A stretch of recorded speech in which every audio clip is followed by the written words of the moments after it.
Hello and welcome to this video tutorial where we cover optimizing your Instagram photo to increase viewership. In this module, we're going to learn two main things, which are the technique of taking beautiful photos of an object or person and how to edit your Instagram photos with a photo editor app.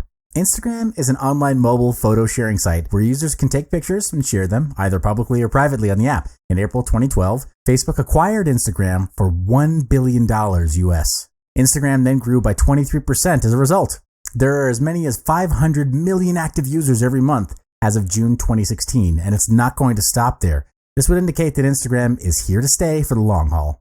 As Instagram is a photo-driven sharing app, the strategy here is to get as many views on your uploads as possible, and this is done primarily through optimizing your photo. Normal and bland photos do not quite do it these days because everyone is doing it and audiences get desensitized.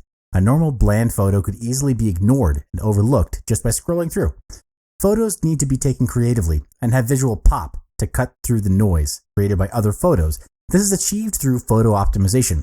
So first, let's cover taking product photos. The most important part is to understand that photos are used to communicate your idea and your message, be it your brand message or your campaign message. For example, if your brand identity or the business that you're in represents fun, progress, and youthfulness, then you could consider posting photos of the beach, road trips, parties, and the like. Similar if your brand has the elements of authority, leadership, and poise. You should consider uploading photos of people in suits and ties, gala parties, wine, and other similar associations. The point is, you need to be sure of the three keywords that represent your brand or business to have these strategies and tactics work best for you. Now back to optimizing your photo. The first thing you need to take note of is the background. Find a nice and clean background for your product. Less is more. The purpose of having a background is to make your product stand out and grab the attention of your audience. It's okay to have a clean and simple background because the spotlight is on your product. Also, you can consider having contrasting colors as your background. For example, your product is bright yellow in color. A plain black or white background would be the best choice. You don't want to bombard your audiences with too many colors on their Instagram feed. Next is the composition of your photo. A good composition makes a huge difference in your photos. The first thing to take note of is the, quote, breathing space of your photo. Imagine if you walk into a storeroom that's small in size and packed with stuff. You'll definitely feel cramped as there's very little space for you to move around.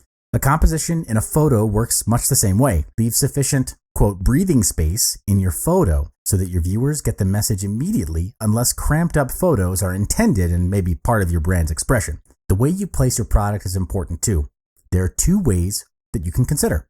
Organized or casual. In organized, place your products in the middle of the frame to make it the focus point.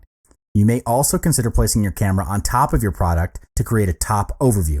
This is primarily used as a product profile shot. It's clean, neat, and has a simple background. In casual, it's an extension of organized, where you place the product in its natural setting and how it's intended to be used. For example, a product like a bed sheet is taken in a room, set up just like how it's supposed to be used. The tricky part is you don't want to overdo it and make it look messy.